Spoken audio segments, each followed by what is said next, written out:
दधिक्रावह्नो हकारुषं जिष्णोरस्वस्य वाजिनहं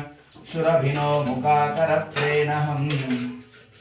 आयुगं शीतारुषात् दध्ना स्नानं समर्पयामि दधिक्रावह्नो हकारुषं जिष्णोरस्वस्य वाजिनहं शुरभिनो मुखाकरप्रेणहम् आयुगं शीतारुषात्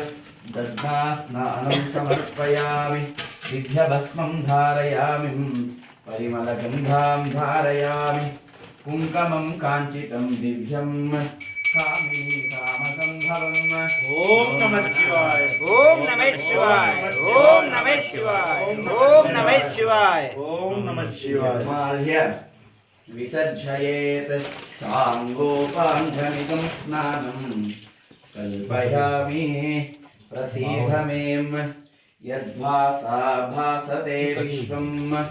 यः शुकेन नमोऽस्तुते।